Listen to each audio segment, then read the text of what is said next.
el ministerio de la enseñanza y la evangelización, Jesús Soberano Señor, y su escuela de formación y capacitación teológica presentan al maestro de la palabra, José Briceño, en su programa Palabra de Iluminación. Nuestro mayor objetivo es que el Dios de nuestro Señor Jesucristo, el Padre de Gloria, os dé espíritu de sabiduría y de revelación en el conocimiento de Él, alumbrando los ojos de nuestro entendimiento. Prepárense para escuchar al maestro de la palabra, José Briceño, y su programa Palabra de Iluminación. Ok, vamos a darle un fuerte aplauso, por favor. Fuerte aplauso. Bueno, saludamos a los que nos están escuchando en Centroamérica, Norteamérica y Europa, Asia, el continente africano, a través de la internet, a través de YouTube, a través de las emisoras amigas. Y también los que nos están viendo a través del Vox Plus. Sintonicen Maestro José Briceño por Google.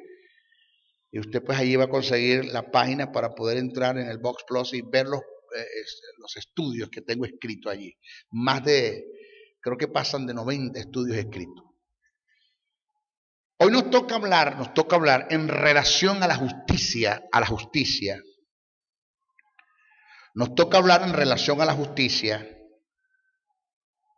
cosas que nosotros debemos estar claros, factores que son determinantes en relación a la justicia. Preste atención.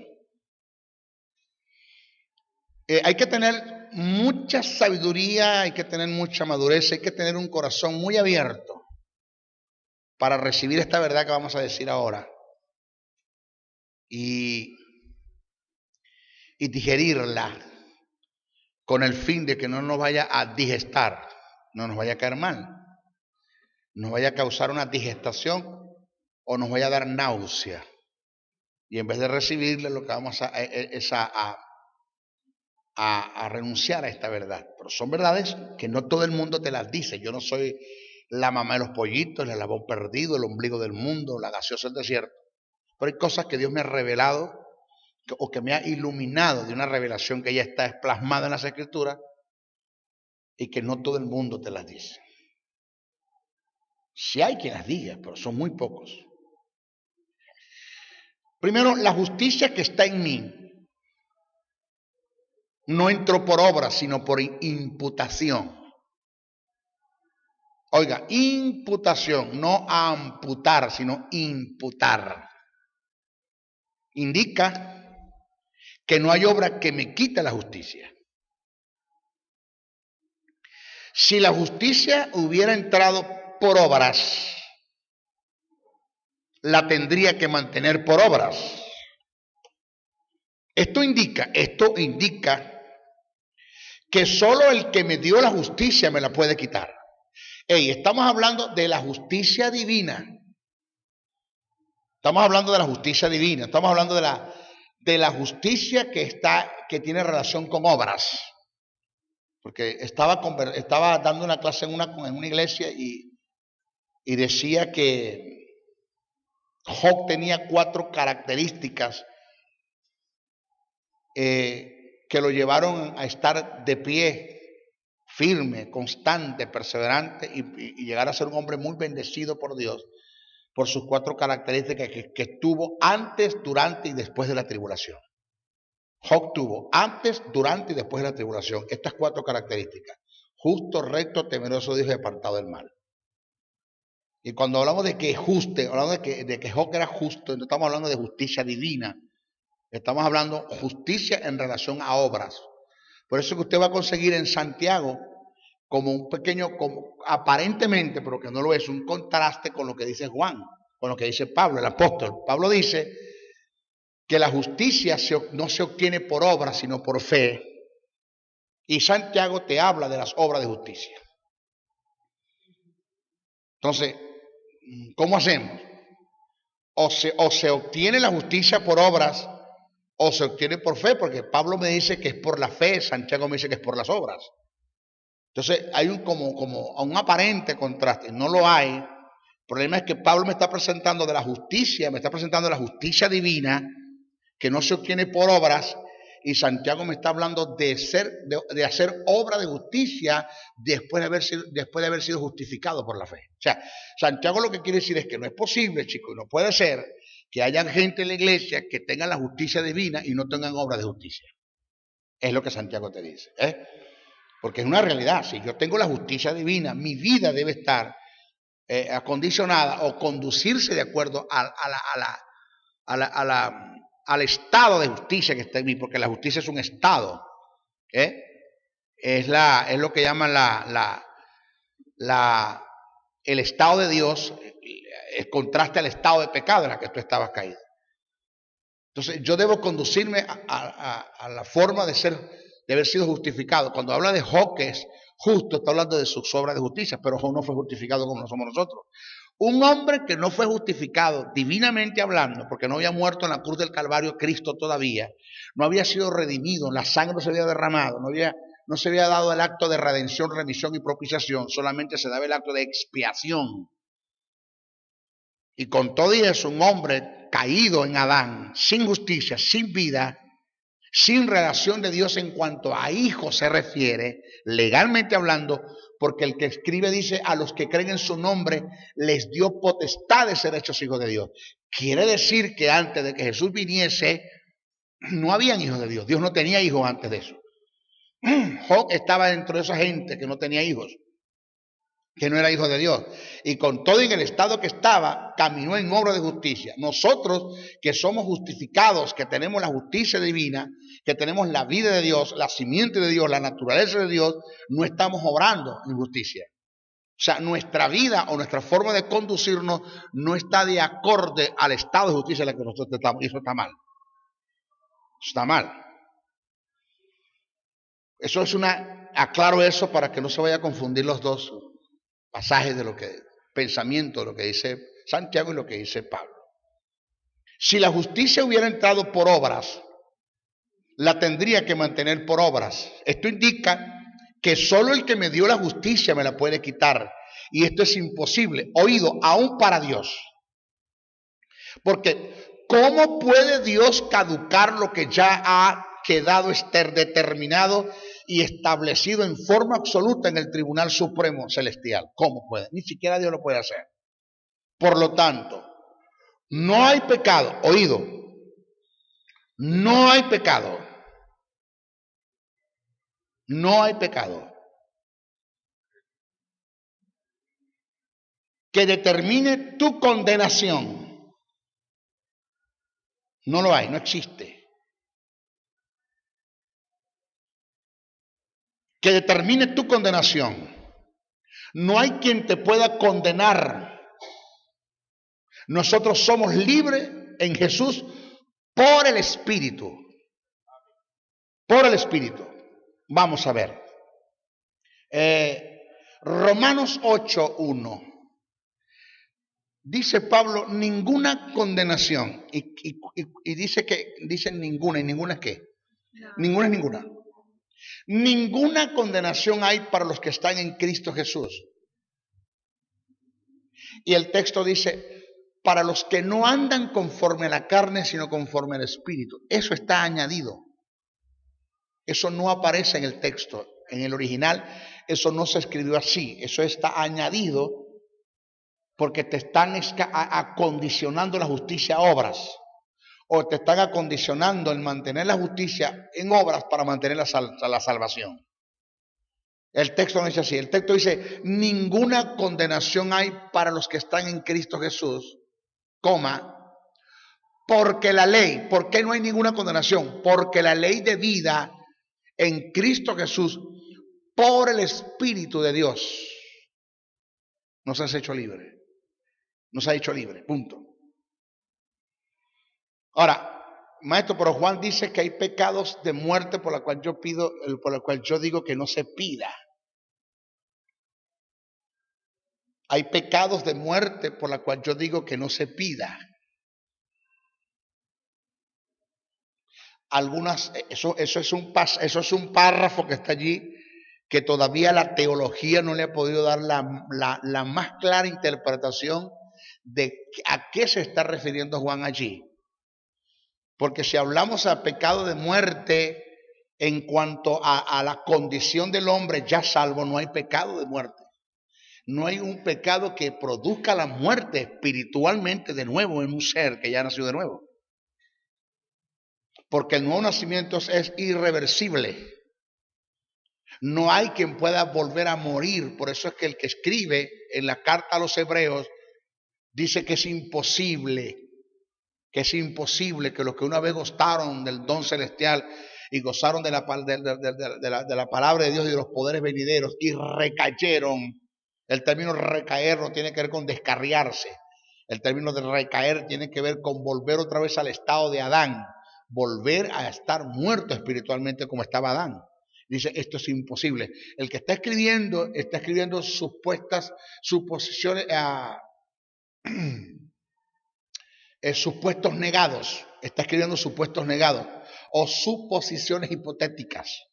No lo está dando como una afirmación, sino está diciendo en un sentido que esto se pueda dar en un supuesto negado, pero es que esto no se va a dar. Es como para presentar lo irreversible de un nuevo nacimiento y que tales, que quienes están cayendo voluntariamente en el pecado de volver otra vez a los sacrificios de los corderos, que yo les voy a explicar eso más adelante, pues tales no nacieron de nuevo. Porque no me diga que usted nació y vuelve a estas cosas. Pero lo vamos a explicar un poquito más adelante. Entonces lo que Juan dice, que hay pecados de muerte por la cual yo digo que no pidas por ellos, no se está refiriendo a creyentes que tuvieron la posibilidad de morir espiritualmente, de nuevo después de ser salvos. Y eso es algo que Juan presenta que todavía la teología no ha podido definir, explicar. Yo le he metido el ojo a eso. He estudiado, indagado y no tengo respuesta por lo que Juan dice. Pero hay una serie de textos, pasajes que los demás apóstoles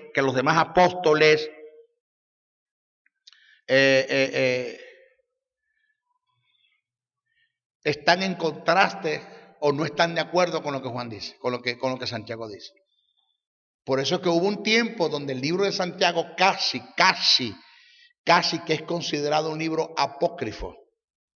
Casi que es considerado. ¿Por qué? Porque hay cosas que Santiago dice que la fe cristiana no se adapta, no se cuadra. Por ejemplo, si se confesaron los pecados los unos a los otros. Y ahí es donde se agarra la Iglesia universal, la Iglesia católica, para instituir la confesión sacramental, donde tú puedes confesarle tus pecados a un sacerdote y el sacerdote tiene la autoridad para perdonarte. Se agarra del pasaje de lo que Santiago dijo, cosas que todos los apóstoles o los que escribieron el Nuevo Testamento no están de acuerdo con lo que Santiago dijo. ¿Por qué lo dijo? No lo sabemos tampoco. Eso no lo sabemos tampoco. Bueno, fíjese esto. Siendo que esta justicia es de Dios y no del hombre, y que según lo afirman las Escrituras, ella existe aparte de toda obra u observación o observancia de algún precepto legal. Romanos 3:21. Es obvio que esta justicia imputada no es algo que el hombre puede efectuar. Siendo la justicia imputada por Dios, ella no puede ser aumentada por la piedad de aquel a quien le es imputada, ni tampoco disminuir por causa de su maldad. Es decir, no hay cosas que tú puedas hacer, buenas obras, o sea, no hay buenas obras que tú puedas hacer para aumentar tu estado de justicia y no hay malas obras que tú puedas hacer para menguar tu estado de justicia. Estamos hablando de la justicia divina. No estamos hablando de la obra de justicia, estamos hablando de la justicia divina. Ahora, la justicia divina es un estado tan completo y tan absoluto que ni siquiera Dios te la puede aumentar, ni siquiera Dios le puede restar.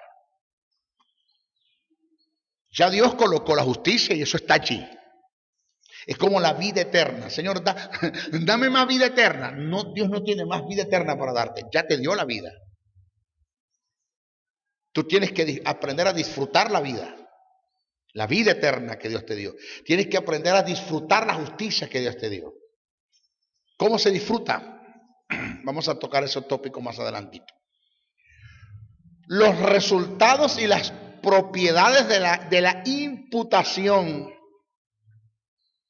se ven en que la justicia de Dios es imputada al creyente sobre la base de que el creyente está en Cristo por medio del nuevo nacimiento que se da mediante el Espíritu Santo. Fíjese, Dios es el que justifica el don que Dios le dio al hombre para justificarlo a través de la fe en Jesús. Y quien hace la obra de justificación es el Espíritu. El conjunto de la deidad trabajando en unísono, como tres personas diferentes, pero con un denominador común, que es justificar, que es regenerar al hombre. Volverlo al estado original en la que estaba antes de caer en Adán. Eso es lo de Dios. Lo de Dios es volverte al estado original en la que tú estabas antes de caer en Adán.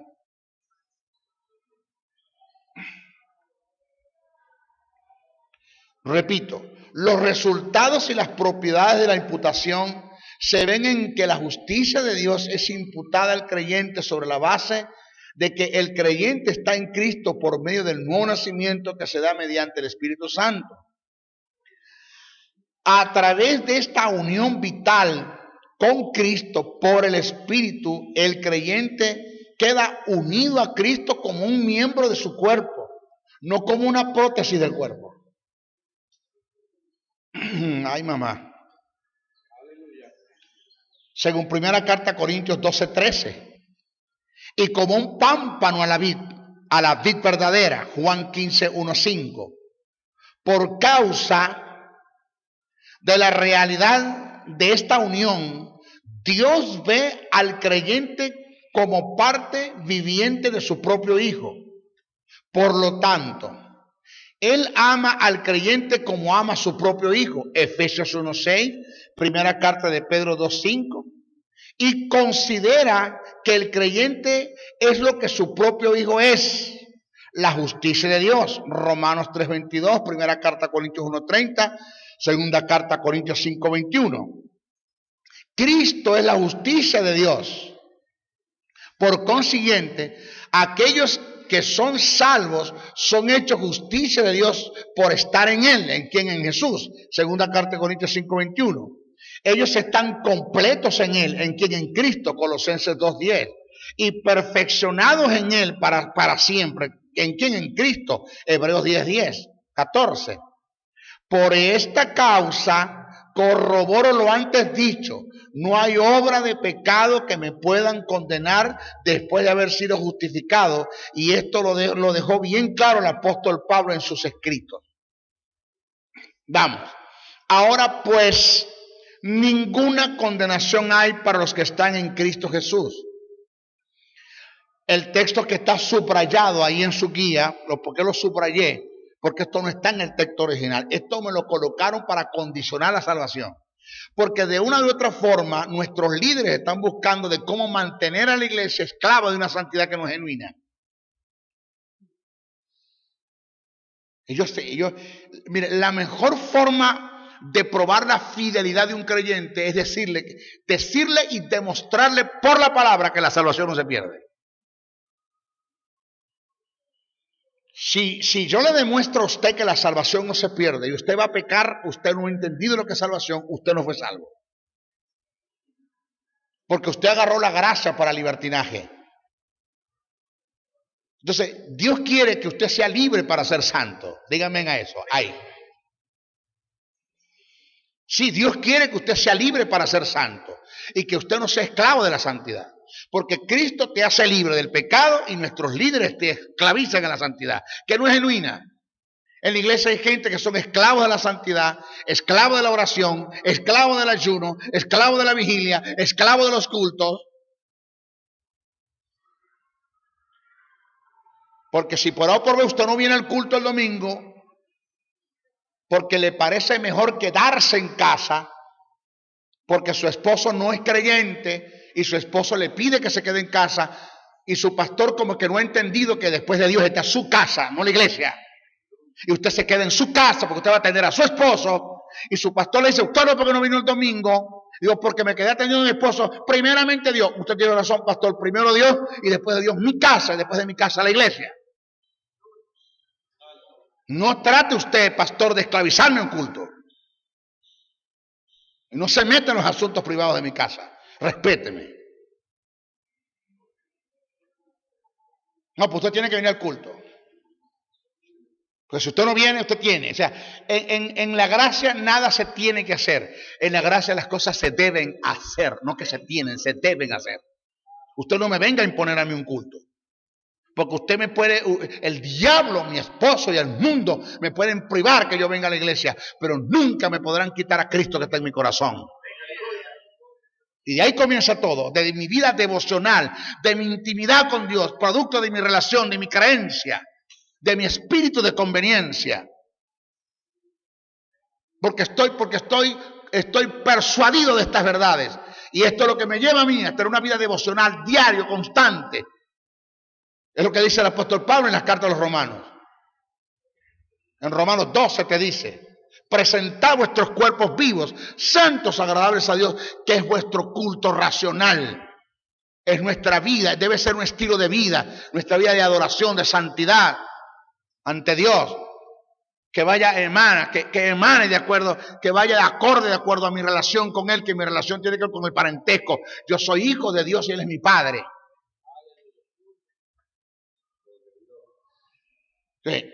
Estas son cosas que no se le dicen a la iglesia, porque a mí me conviene tener gente sentada, intimidadas, controladas para poder quitar el dinero, gentes que diezman por temor al diablo, porque lo primero que hace el pastor es acusarlos con el diablo, los líderes acusarlos con el diablo, le meten Malaquías 3:10, maldito soy con maldición, vosotros que me habéis robado.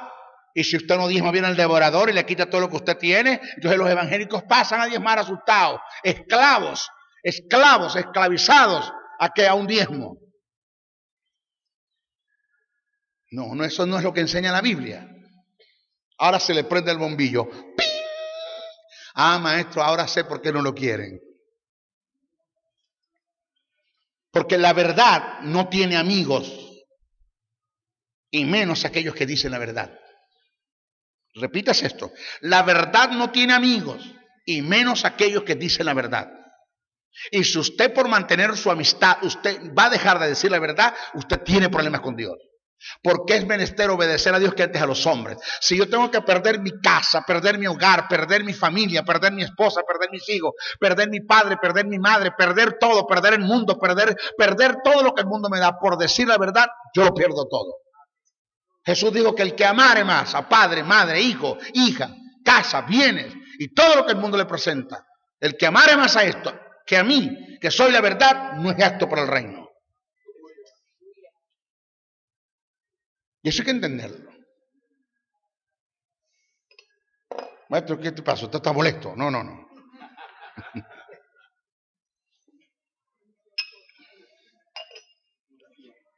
Ahora pues ninguna condenación hay para los que están en Cristo Jesús. Los que no andan conforme a la carne, sino conforme al Espíritu, añadido. Porque la ley del Espíritu de vida en Cristo Jesús me ha librado de la ley del pecado y de la muerte. Yo voy a explicar eso rapidito allí. Usted está observando que ahí está la palabra ley 2 veces. Dice: ahora pues ninguna condenación hay para los que están en Cristo Jesús. ¿Por qué no hay ninguna condenación? Directamente el pensamiento salta al verso 2. Porque la ley del Espíritu de vida en Cristo Jesús, ahí está la primera ley, me ha librado de la ley del pecado y de la muerte. 2 leyes hay allí.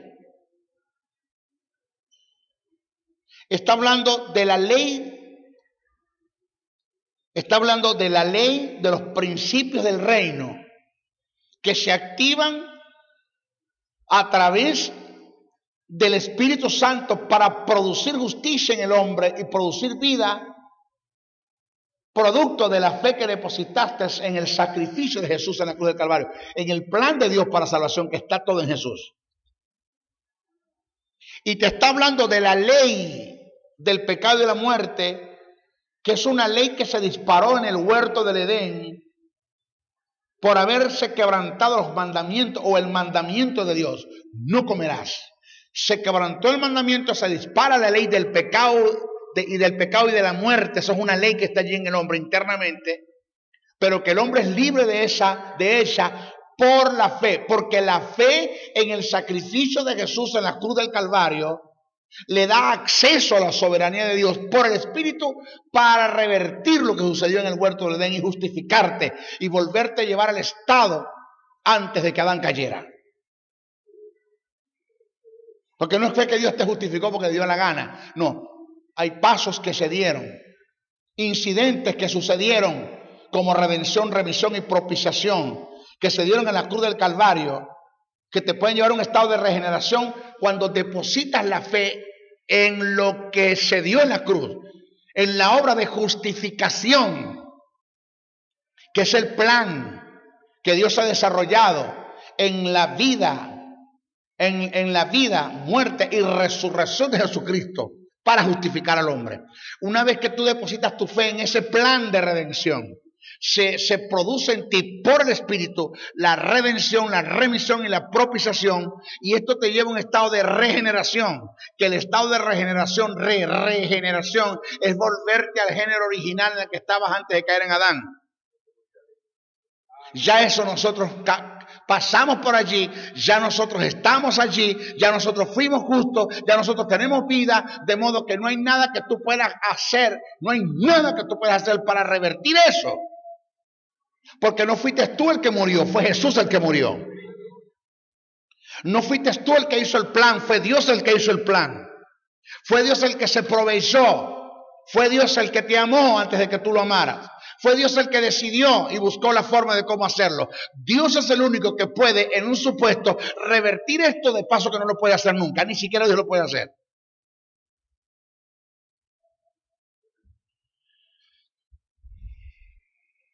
Dice, ¿quién acusará a los escogidos de Dios? Dios es el que justifica. ¿Quién es el que condenará? Cristo es el que murió, más aún el que también resucitó, el que además está a la diestra de Dios, el que también intercede por nosotros. Hebreos 10, 8, 14. Vamos a leerlo. Diciendo primero, sacrificio y ofrenda y holocaustos y expiaciones por los pecados no quisiste. Oiga esto. Vamos a estudiar, no vamos a leer. Prohibido leer Biblia. La Biblia es un libro que se lee para estudiar. Se lo dije, ¿se acuerda? No es que no va a leer la Biblia. Pero cuando usted la lea, trate de leerla con un sentido de aprendizaje, abierto para captar los principios que están acá. ¿En qué parte están? Solo a ellos que tienen ese sentido de leer la Biblia, no para que le dé sueño, o porque no tienen nada que hacer. No, que se sientan a leerla con un sentido de aprendizaje, porque de querer ser enseñado por el Espíritu, solamente son a ellos que les saltará las iluminaciones de lo que ya está revelado en las Escrituras, de lo que fue iluminado por Dios, de lo que fue inspirado por Dios. Saltan de allá para acá, se te prende el bombillo. ¡Ping! ¡Ah! ¡Guau! Entendí esto. Pero tenías años leyendo eso, porque leías la Biblia para que te diera sueño, no para estudiarla. Diciendo primero sacrificio, ofrenda y holocaustos, oiga, y expiaciones. ¿Y qué? Expiaciones. ¿Se acuerda que le enseñé que aquí no hay redención? Redención no hay. Aquí no hay remisión, no hay. en el Antiguo Testamento se daba era el acto de expiar y propiciar. Y el acto de expiación y propiciación se daba por el curso de un año nada más. Pero el acto de remisión, que es quitarte para poner en, que es trasladar, que es transponer, que es quitar el pecado de ti y ponerlo sobre Jesús, o quitarlo de ti y buscar la forma y buscar el lugar donde ponerlo, donde colocarlo. Eso en el Antiguo Testamento no se dio porque Dios no tenía en quién colocar el pecado. Eso no se dio en el Antiguo, se dio fue en el Nuevo.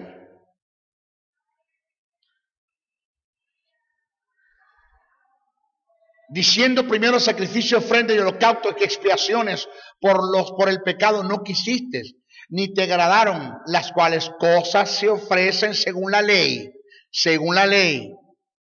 Y diciendo luego, he aquí que vengo, oh Dios, para hacer tu voluntad. ¿Quién está hablando allí? ¿Quién está hablando allí?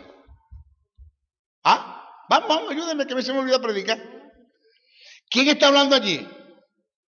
El verbo. No existía Jesús todavía.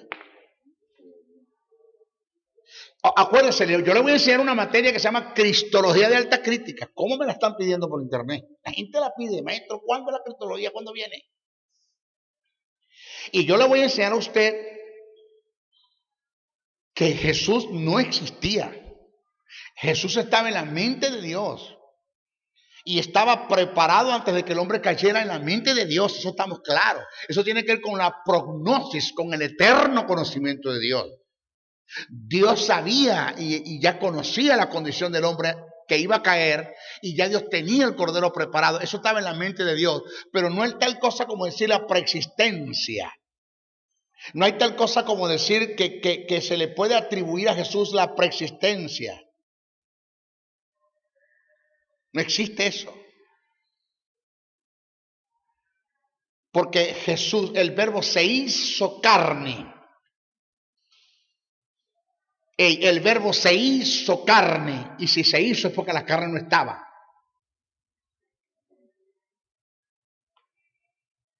Jesús entra en la línea de lo que es sempiterno, no eterno.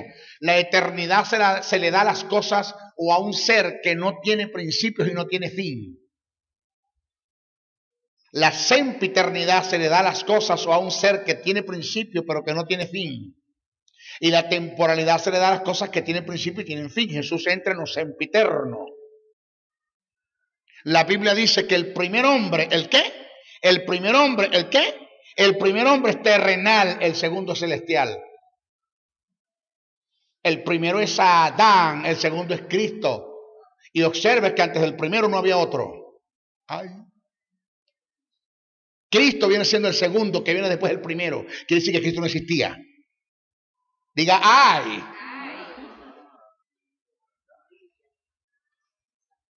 Y eso lo dice. O sea, así como traímos lo del terrenal, que es el primer hombre, traeremos lo del celestial, que es el segundo hombre.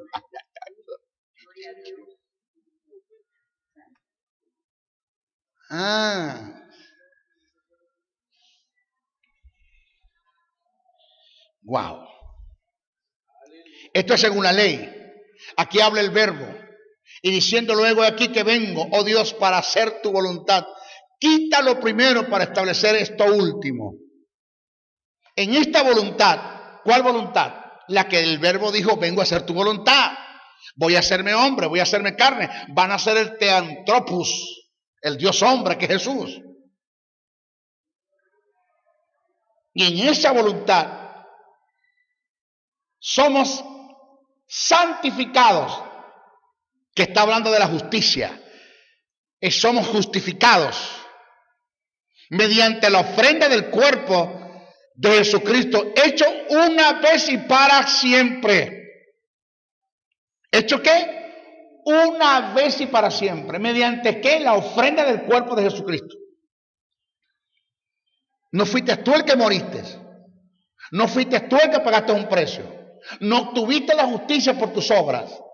Porque si la obtuviste por tus obras, manténla por obras. No, esto es mediante el cuerpo, el sacrificio de Jesús en la cruz. Él fue el que pagó el precio, Él fue el que obró. Él fue el que tuvo que obtener la justicia por obras en las obras de la ley. Él fue el que cumplió los 613 mandamientos de la ley para justificar al hombre. No fuiste tú el que lo cumpliste. Entonces, ¿por qué te dicen los líderes, guarde la salvación? Cuida su salvación. Si no hay quien pueda cuidar la salvación. Si la salvación depende de nosotros, pobre salvación esa. Si la salvación depende de que tú la cuides, qué miserable esa salvación. Qué pobre salvación. Una salvación llena de falacia, de mentira, endeble, que por cualquier cosita la puedes perder, que un cigarrito te la puede llevar, que una cervecita te la puede quitar.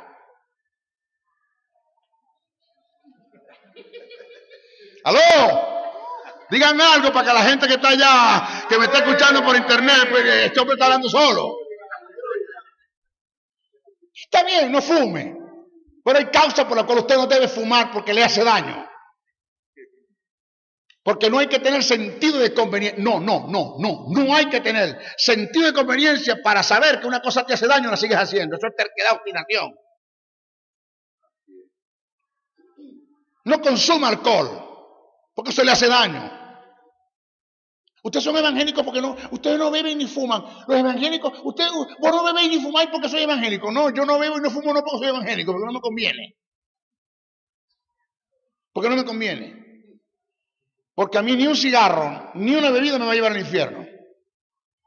Porque si tiene más fuerza una etiqueta o la insignia o el nombre de una caja de cigarrillos más que el nombre de Jesús, eso es una pobre salvación. Diga, ay. Punto.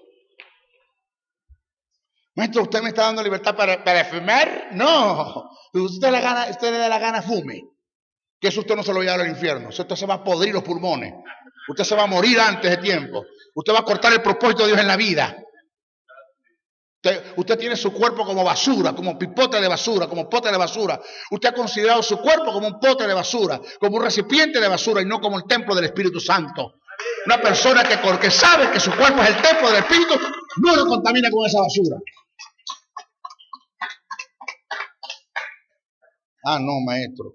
Usted vino hoy, pero... Dice, y ciertamente todo sacerdote, ¿quién? Todo sacerdote, está día tras día ministrando y ofreciendo muchas veces los mismos sacrificios que nunca pueden quitar los pecados. Pero Cristo, pero Cristo, aquí viene la solución. Aquí viene la solución, pero Cristo, habiendo ofrecido una vez para siempre un solo sacrificio. ¿Cuántos sacrificios? Uno. Por los pecados se ha sentado a la diestra de Dios. De ahí en adelante, esperando a que todos sus enemigos sean puestos por estrado de sus pies. Porque con una sola, ¿con cuántas? Con una sola, denme el lugar acá. Porque con una sola ofrenda hizo perfecto para siempre a los santificados. ¿Con cuánta? Con una sola ofrenda. ¿Usted oye bien eso? No fue necesario muchas, una sola. Wow. No me voy a adelantar porque después no me vas a agarrar. Mejor voy a esperar a explicar eso en el transcurso del desarrollo. Señores, cualquier pecado que cometamos ante Dios nos debe contristar.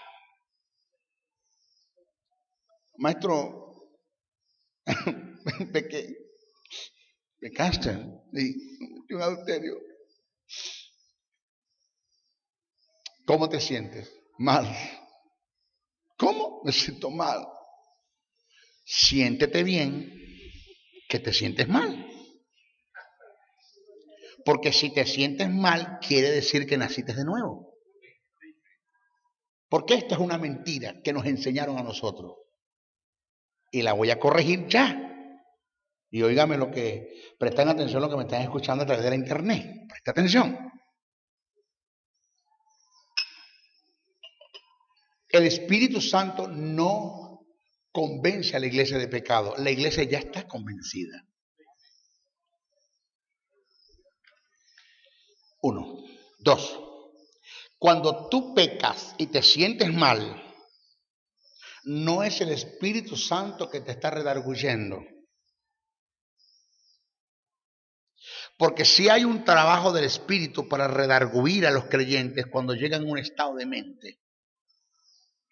¿Se acuerdan de los estados de mente? Que yo no le hablo a ustedes. Pablo presenta 7 estados de mente. La mente carnal, la mente corrompida, la mente entenebrecida, la mente vaga, la mente cauterizada, la mente reprobada y la mente espiritual. Llegas a un estado de mente donde apagaste la voz de la conciencia y apagaste la voz del espíritu renacido. Y ya el pecado que estás haciendo lo ves como normal. Entonces cuando el Espíritu interviene a redarguirte de ese pecado. Pero cuando tú cometes un pecado y te sientes mal, es tu espíritu que está haciendo la obra de redarguir. Es tu propio espíritu el que hace el trabajo por causa de la naturaleza de Dios, la vida de Dios y la justicia de Dios que está en ti, y que tu espíritu renacido no se va a seguir calando el pecado que venías haciendo. Porque dice así, digo pues, andad en el espíritu y no satisfagáis los deseos de la carne. Porque el deseo de la carne es contra el espíritu, el del espíritu es contra la carne, y estos se oponen entre sí para que no hagáis lo que quisiere. Es decir, hay un contraste, hay un conflicto interior en el creyente. Cuando comete un pecado, el espíritu se va a encargar de hacerle entender que lo que está haciendo está mal, que no lo siga haciendo. Entonces es el Espíritu el que va a trabajar. ¿Cuál? Tu espíritu que nació de nuevo. El Espíritu Santo viene a trabajar cuando llega a un estado de mente que apagaste la voz de la conciencia y la voz del Espíritu. Es cuando Él viene a trabajar.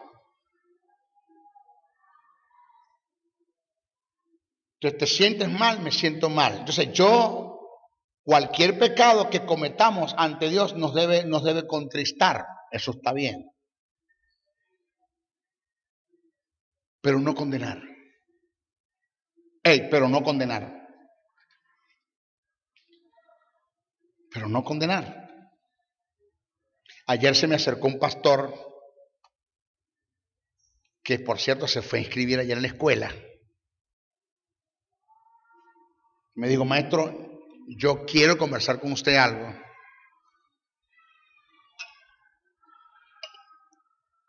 Hubo uno de mis feligreses que cometió un adulterio.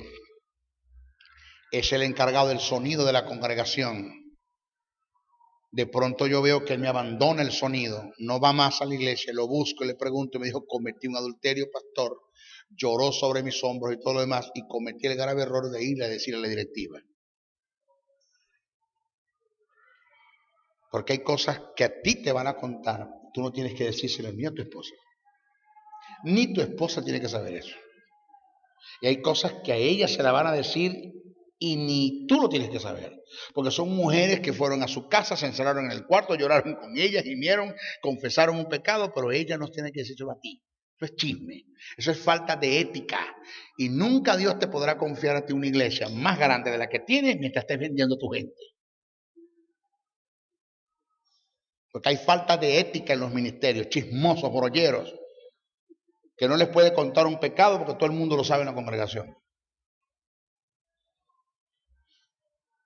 Y le contó el pecado a la directiva, que muchas veces muchos de ellos son unos carnales, sensuales, almáticos, que lo que están como caimanes en boque caño, hermano, esperando que un creyente caiga para despedazarlo. Hay misericordia, indolentes, que no saben lo que es misericordia, no saben lo que es gracia. Maestro, se lo conté a la directiva, ¿y para qué? Lo agarraron, lo sentaron, le dijeron, muchacho, se me fue de la iglesia. Maestro, hace 2 días que se me fue. Pero hace un día que yo escuché un mensaje que usted subió a internet llamado la fuerza de la propiciación y la fuerza de la regeneración, que lo dimos acá. Mensaje de las 2 horas pasadas, del mes pasado lo subimos. Maestro, cuando yo leí eso, cuando yo escuché eso, caí de rodillas llorando. ¿Qué hice? ¿Qué error cometí? Ahora me toca buscarlo y pedirle perdón. Sí, tienes que hacerlo. Porque cuando tú pierdes la gracia y el favor de Dios ante los hombres o ante la gente que Dios te dio para pastorearlo, tú pierdes el derecho de ejercer el ministerio en ellos. Pierdes autoridad delante por Dios para ejercer autoridad sobre ellos y es como perder el ministerio. Porque la gente no conoce esto. La gente viene escandalizada. Maestro, ¿qué hiciste? Ay, maestro, que tuve que... Espérate, es que no es el último que lo ha hecho, ni es el primero, ni es el último pecado, ni es el único pecado. Hay pecados peores que adulterar. Lo que pasa es que la iglesia evangélica juzgan el pecado del ombligo para abajo, pero el pecado que se hace del ombligo para arriba nadie lo juzga. Esos chismosos, grolleros, censuradores, difamadores, esa gente que está en la iglesia con tremendas raíces de amargura, que lo que tiene es una yuca atravesar el corazón. Son tierras buenas para sembrar yuca. Son muy buenas las tierras estas. Porque cualquier cosa, una raíz de amargura brota, de una vez, brota una raíz de amargura.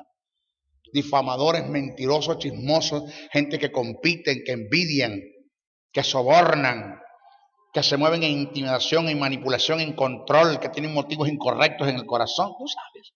Esa gente nadie la juzga.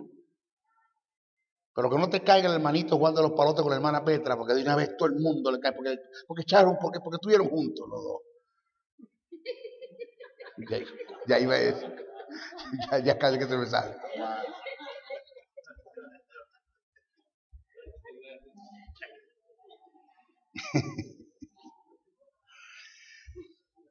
Bueno.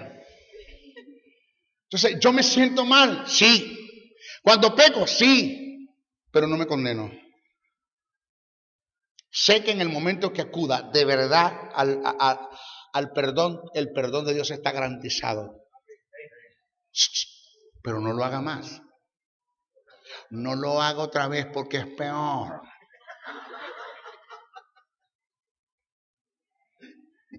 No lo haga más. ¿Sí? No lo haga más. O sea, no se envicie en eso. No caiga en el jueguito, en el jugueteo, en la cosita. Y entonces se produce el efecto dominó. Que cuando hablo uno, hablo 15, hablaron 15. Conmigo también estuvo, conmigo también estuvo, conmigo también estuvo. También te echaba como a 15 en la iglesia. No haga más eso. Eso no está bien. Cuídese, guárdese para el propósito de Dios. Guárdese, no lo haga. Pero no se condene. No se sienta mal. O siéntase mal, pero no se condene. No mantenga el pensamiento de ese pecado 3 y 4 y 5 meses. Si el pecado no es a la luz pública, no mandone el cargo. Déjelo, quédese allí. Pida perdón. La sangre lo limpia, usted sigue adelante. Yo no sé cómo le va a caer esto que le voy a decir. Los que me están escuchando a través del internet tienen que tener madurez con lo que voy a decir. Óigase bien.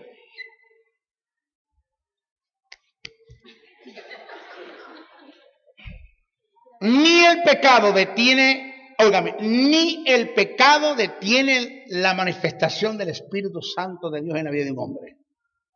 Ni el pecado. Se te prende el bombillo. ¡Ping! Y yo, wow, ahora entiendo por qué Juan de los Palotes estaba en pecado y cómo disparaba unos mensajes tan tremendos. Ahora entiendo por qué la gente en pecado coloca la mano sobre los enfermos y son sanos. Sansón estuvo toda una noche con una prostituta, porque la gente sabe la historia de Sansón y Dalila. No, Dalila fue la última. Pero Sansón venía arrastrando una vida de promiscuidad que es la que se le presentaba, pasaba por sus manos. Sansón era... Y dice que entre una de ellas estaba con una prostituta encerrado en una habitación. Y dice la Biblia que los filisteos rodearon la habitación, rodearon el campamento. Y en el momento que Sansón termina de rodear el campamento, que estaba con la mujer y que no le estaba rozando el rosario, hermano. Que no estaban haciendo vigilia, ni oración, ni ayuno. Usted sabe lo que estaban haciendo. Dice que Sansón se levanta después de estar con la mujer y el Espíritu de Dios vino sobre él. Y agarró los portalones de la ciudad y salió ileso y libre de los filisteos. Mire esto que le voy a decir. Presta atención que lo voy a poner bien clarito. Yo estoy en un supuesto negado, en una condición sumergida en cualquier tipo de pecado. Porque parece ser que para muchos el pecado de adulterio mengua la unción en las personas, pero el de mentira no. El orgullo no. El engaño no. El motivo incorrecto, eso que tienes en el corazón allí, en la maquinación, eso no mengua. No, si me mengua esto, me mengua el otro. Todo mengua. O todo no mengua.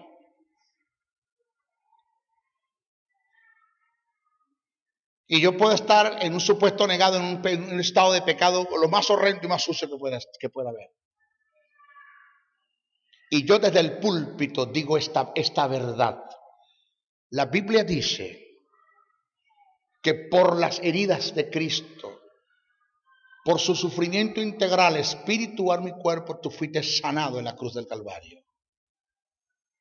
Y yo digo que todo aquel que esté en esta noche enfermo y crea esa verdad y pasa al frente, el Señor le va a sanar.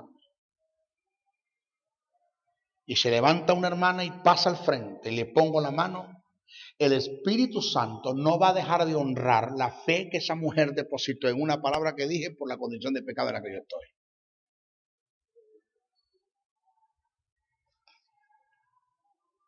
La va a sanar. ¿Fluyó la unción? Sí fluyó. Sí fluyó. Y la sanó. Jesús dijo, haced lo que ellos dicen, mas no hagáis lo que ellos hacen. Porque lo que dicen es la ley, pero no lo viven. Pero lo que dicen es la ley y sigue funcionando, aunque no lo vivan. Hay hermanos que dicen, yo no creo en lo que ese hombre predica porque no vive lo que predica. Yo sí creo. Aunque no la viva, no me interesa. Me interesa la verdad que está diciendo. ¿Aló? Dios me dijo a mí un día, hay muchas cosas que tú estás enseñando y que a otros les están funcionando y a ti no. ¿Por qué? Porque no la vives. Diga, ay.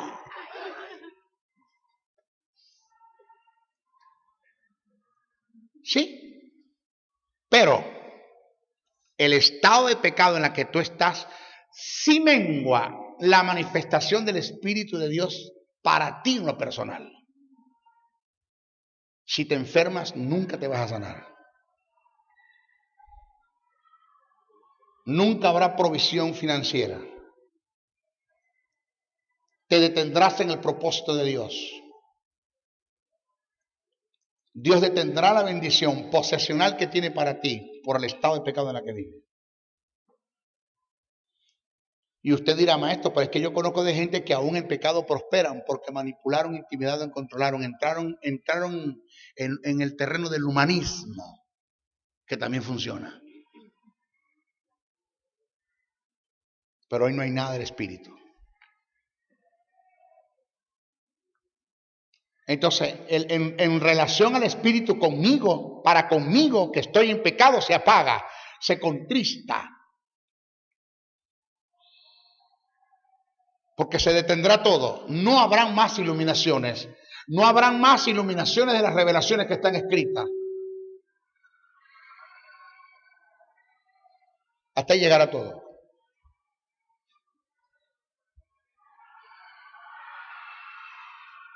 Pero en cuanto a usted, en cuanto a tercera, segunda y terceras personas, la unción va a fluir. No hay quien la detenga.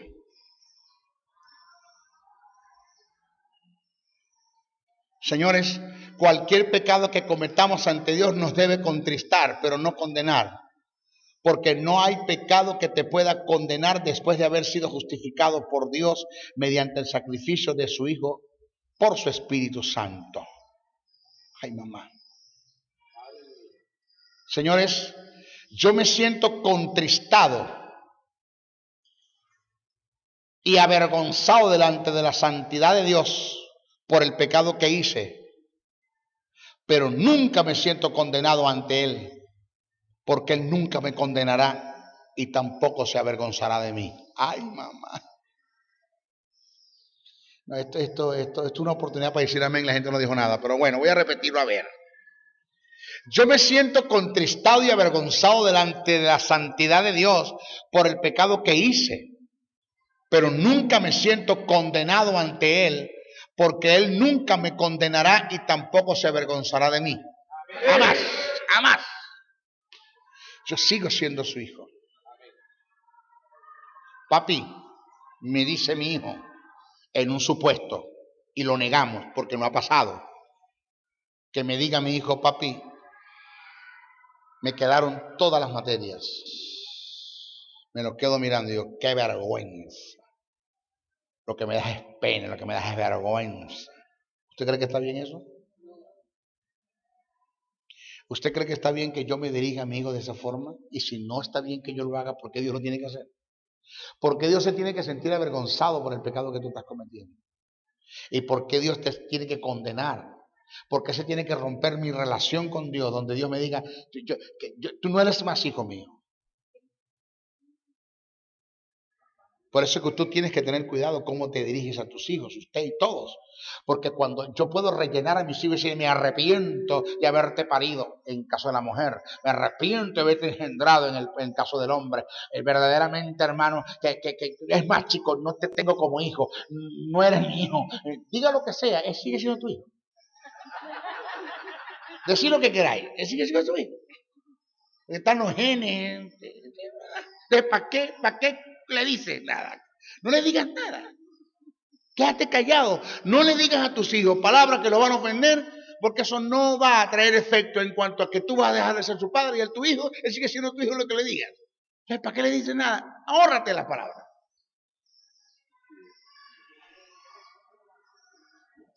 Entonces, si nuestra relación con Dios no se rompe por nada, ¿por qué nosotros decimos palabras queriendo como atentar en contra de nuestra relación con nuestros hijos si nunca la vamos a romper?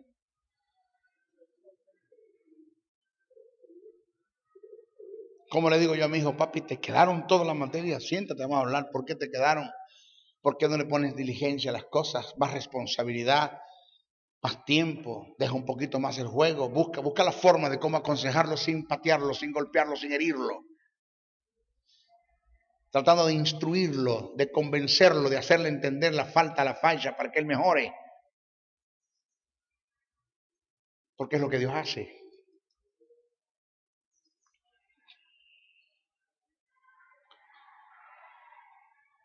A continuación voy a explicar en forma exegética, tomando en cuenta los medios de interpretación, algunos textos bíblicos que han sido utilizados tradicionalmente por entes religiosos con una mala interpretación en forma eisegética, no exegética, eisegética, que es mi propia interpretación. Esa es eisegesis, es mi propia interpretación. Es cuando yo digo lo que yo creo que la Biblia quiere decir. Eso es eisegesis. ¿Ya?